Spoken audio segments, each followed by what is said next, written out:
this evening. I just want to give you an update as to where we are. Effective immediately, Augusta Utilities Department is issuing a boil water advisory. This has been done out of an abundance of caution and is due to a system-wide low pressure caused by the impacts of Hurricane Helene. Now keep in mind, Governor Kemp was here today and he stated across our state there's more than 291 boil water advisories. Unfortunately, we had to add to that number. We certainly understand the frustrations that this may cause, the concerns, but just know that we're working diligently to offset the issues caused by this advisory. We have worked with GEMA and the National Guard to have potable water available to the following locations where residents can fill containers as coolers, jugs, any suitable water containers. And I'm gonna let our Chief Burton get into that, but I just wanna reiterate, there are 291 of these advisories across the state, and that was this morning. So I'm quite sure since then, there are other Georgia municipalities that are probably experiencing the same struggles that we are. So I'm gonna call up Chief Burton, and then you know what? I'm not gonna call up Chief Burton first. I'm gonna call up Utilities Director Wes Bine to explain the reason for this boil water advisory, and then we're gonna ask Chief Burton to give us some logistics on how we're gonna be able to provide potable water to all of our residents in Augusta Richmond County. Director Wes Bines.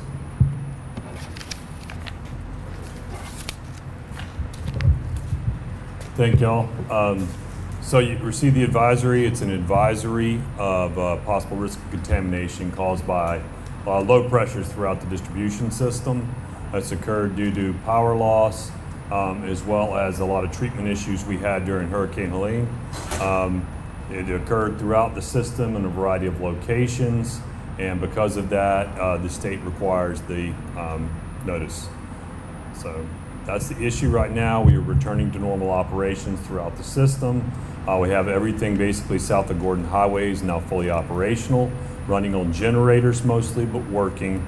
The Highland plant is coming back fully online. It is operating, but we are continuing to get it back fully operational, and we expect to begin providing water service back to West Augusta, the Hill area, parts of Tobacco Road, and Fort Eisenhower sometime tonight or tomorrow.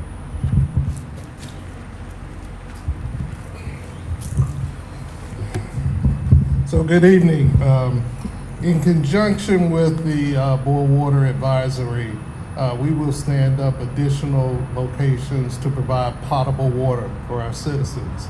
And so our citizens will be able to bring their own jugs to fill at these locations.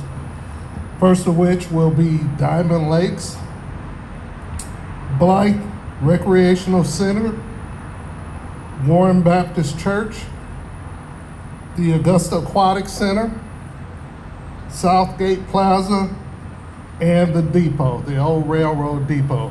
I also want to reiterate that in addition to those sites, we will continue giving bottled water at the municipal building, Southgate Plaza, and Diamond Lakes. Next, I'm gonna call up our GEMA representative, Mr. Ed Westbrook. He's gonna give a little details about how we're gonna provide tanker load water. Thank you, Mayor. So first, I'm not a GEMA representative. I'm a GEMA retired person that's assisting helping Augusta Richmond. We are working with the Corps of Engineers, and then we've requested additional tankers and to bring in additional water. Okay. We're requesting additional tankers, and we're requesting additional water to be brought in to be able to have to constantly feed the distribution. We feel like that with the tankers, additional tankers, we'll be able to maintain and meet the demand that has to, that's required at the set sites.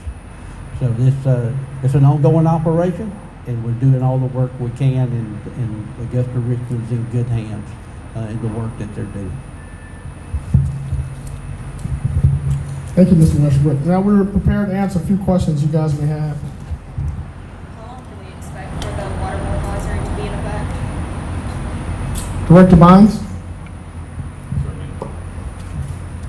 So in order to properly lift the boil water advisory, we take routine biological tests. We take a 24-hour test. Usually there's a follow-on 24-hour test. I'll be working with the state to see if we can clear the systems after 24 hours. This is usually done for large main breaks where you have a muddy trench somebody has to get into and there's a risk of getting that mud into it. We only had 3 breaks during the event. Most of it was just due to low pressure, so the systems just ran out of water in the high places because of demand and the loss of our main plant. So as a result, we feel like this will be easy to clear. We don't expect problems. The water quality delivered by all the plants has been within all standards and exceptionally high. The water in Augusta is very good, very high quality. While you're up here, just to make sure, you said that there was an area, I think South Augusta should get water back by the end of today, tomorrow or the next day. Is that correct? Yes, there are a few areas along the Tobacco Road corridor that are still without water or have low water pressure, and we're working to restore those. How about the rest of our area? Because it covers so much of Richmond County. A lot of people have been calling our station saying, hey, are we going to get our water turned back on? So what can you say to those folks that are still asking those questions? We're working right now. I just got a text message while I was standing there that they're preparing to turn on auxiliary, which feeds West Augusta and the Hill. We will see if we're going to work on that. I would like to wait a little bit longer this evening to make sure we've got sufficient water in storage so that we don't have to turn it back off again. But it will be through the evening. We're working hard and the system is functioning well. Any other questions, guys? As that water comes back, you still want boiling. Repeat that question. As the water does come back on, you still want to boil it before you use it. Until we give you the all clear, and everybody will be able to go to the City of Augusta's website, and there will be a Google Sheets document on there that lists the roads that have been checked so that you can verify that your road's gone through the approval process. Until you see that, yes, I would recommend boiling it out of an abundance of caution. Now, how can we boil water if we don't have electricity? And that's what the potable sources are for. So yes, you're correct, Don. We've had that conversation as well with the state. So you can't boil if you don't have electricity. That's what the potable sources are for in the meantime. Yeah, thank you.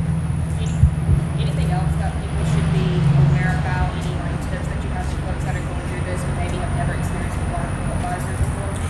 Yeah, I would highly recommend. This is unusual for us in that we're going to be using 6,000 gallon potable water tankers. As a reminder, you will have to bring water containers that can hold water. And I highly encourage you to look in your kitchens and your cupboards to find jugs or any type of container that can hold water. Also, keep in mind, we're going to continue to distribute bottled water. With those 3 sites will remain open and operational. Our sites for the potable water with the containers start at 8:30 tomorrow morning. Starting at 8:30 tomorrow morning. We have tankers that will be on site. We will have staff there ready to assist you. But just keep in mind, don't forget to bring your containers for the sites where you want to get the tanker water. Other sites for bottled water are also available. Remind us again those sites for the bottled water. Sites for the bottled water. I think I have them, Chief, if you don't mind.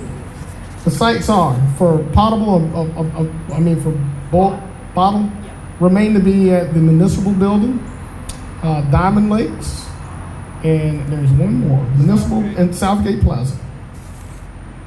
All right? Yes. Like Mayor Johnson said, those potable water distribution spots will open at 8:30 tomorrow. Distribution will go until 6:30 tomorrow evening. I also ask that you share with your viewership. Southgate has non-perishables, so if you need baby formula, if you need shelf-stable food, that is at Southgate, and we do want to get that out there. 8:30 to 6? 8:30 a.m. to 6:30, 8:30 to 6:30. Got it, thank you. One last question. What about those who may still be trapped inside their homes? Maybe they can't get out to the country. How are they able to get access to safe water?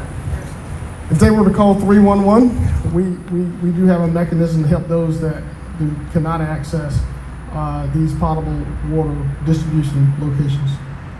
Mayor, one more question for me. Having the governor here today, just touring the city, seeing with his own eyes just the damage that you've been seeing for the last few days. How important is it to have him here and be able for him to see what's going on so you guys can get the resources that we need to get back on our feet here in the city of Augusta? That's very important. We're fortunate to have the governor here as well as Senator Warnock. Having them here to see the sheer devastation as a result of the storm really drives home our message and our need for help. I heard that the flyover was really eye-opening. He put it in context. There's 34 other counties that are also suffering some of the same needs that we have. It was driven home by having a representative from Jefferson County. Here we are complaining about us not having access to water or fuel. Jefferson County, Georgia, they have no power, no water, no fuel, no grocery stores, they have nothing. At least if we don't have it, we know someone who does have it. We have access to shelters. You don't have access to anything because there's no power countywide. So I always say that sometimes there's folks that are worse off than you. And in this case, there are. But we're blessed beyond measure to be enjoying this sunny day and have steady improvements. I said day by day, but now it's hour by hour, basically minute by minute. The resources that continue to pour into this community is unbelievable. From the state and the federal level to have the volunteers and all the service members that are here, it's been unbelievable, and I'm proud to say that we're making progress every second of every minute of every hour of every day. I think one more question for me, just kind of tell the public how you guys are doing at the city level for yourself, Administrator Allen, Commissioner Crandon, Chief Burden. Yeah, I'm gonna brag on them a little bit because the days have been long. So all of the viewers that are out there looking at this wondering how we can improve, keep in mind we too have families, we have homes that have been impacted by this.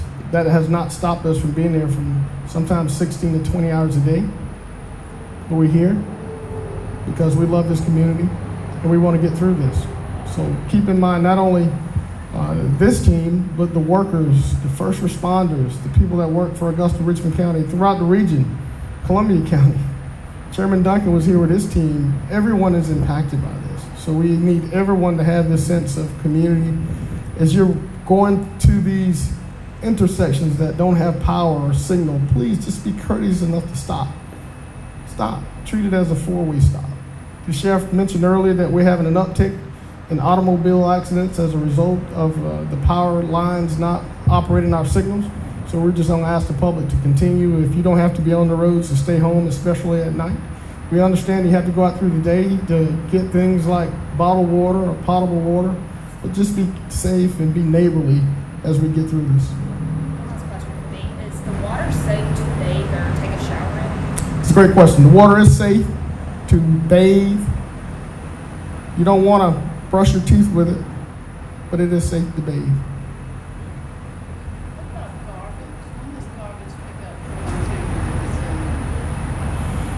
Yeah, it's a great question because we realize that, especially some of these apartment complexes, it's starting to pile up. We're going to try to resume that within the next 24 to 48 hours. We're looking at, in some locations, adding larger containers so that in the event that we can't get there on a regular schedule, that at least we have the ability to make sure it's collected properly instead of being stored out on the sidewalks of the curb.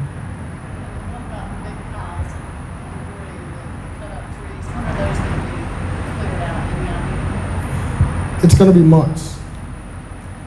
Keep in mind that we have established a relationship with a FEMA authorized debris remover. And one thing we've learned from the ice storm, and we're fortunate to have Administrator Tamika Allen, who's gone through this before, and some other great leaders that are helping us through this. FEMA requires us to catalog all of that debris and then ship it, and then account for it again. So we have to be very deliberate about how we collect it, where we store it, and how we ship it. So we just can't pick up that debris and haul it to the landfill. Otherwise, we will not be reimbursed by FEMA. So it is a very strict process as to how it's processed, but we're here to make sure that we adhere to it so that we can be reimbursed at the end of this recovery. It has not. Within the last hour, I did receive a text from Senator John Ossoff that the request has been sent by Governor Kemp to President Biden. So at any moment now, we expect that authorization to occur for us to be authorized as a FEMA disaster area, so the resources from the federal government can start pouring in. So there's a rumor out there that, you know, we're not on the list. We're not on the list as of now, but at any moment, Augusta will be on that list in the state of Georgia. So our residents can go out and seek these services and all of the things that they need to get from FEMA so that they can start this recovery process personally and financially. One last question for me. I know you said earlier whenever I asked if someone is maybe immobile or maybe elderly, they can't leave their house, for them to call 311 to get access to the safe water. Are there any other outlets that people could use, maybe if they can't get a hold of 311 or if their phone lines are down? You can reach out to your commissioners. We've been seeing a lot of people reach out either to the mayor's office or to the commission. If you're not able to get 311, we're also able to route those calls to the appropriate personnel to ensure that services are being met. We've had some concern about assisted living facilities, and we've been doing a phenomenal job of ensuring that our elder facilities are receiving not only food and water, but the most basic necessities that they need to help get through this process as well. That it, guys? Just wanted to make sure one more time. Residents in certain areas, but not the whole Augusta area, is expected to get water back within the next 24 to 48 hours. I'm gonna let Director Bynes. I just want to make sure we get that information right. Sorry, what was the question? Just double checking one more time when residents can expect them to get their water back. It's going to vary by where you are in the city. I just got a message and we're discussing turning on the pumps to West Augusta this evening. Okay. So I would expect, I don't know when it'll be restored completely. People might have some air in the system, so you might turn it on and it might be trapped air. So turn your faucets on slowly and wait on it to come out, but water should be forthcoming, if not this evening, in the morning. And the water might not be good to drink, but it's good to bathe in. It's safe to bathe in. The advice is not to get it in your mouth while you're bathing, but it's fine. That's per CDC guidance. In an outline in the advisory, it would have all of the activities such as clothes washing, dishwashing, showering. Don't get water in your mouth. It's explicitly outlined in the advisory. We'll make sure we share that on all our social media as well as the city's website. Okay? Thank you guys for being here. Thank you, Mayor. Continue to remain safe. Have a good night.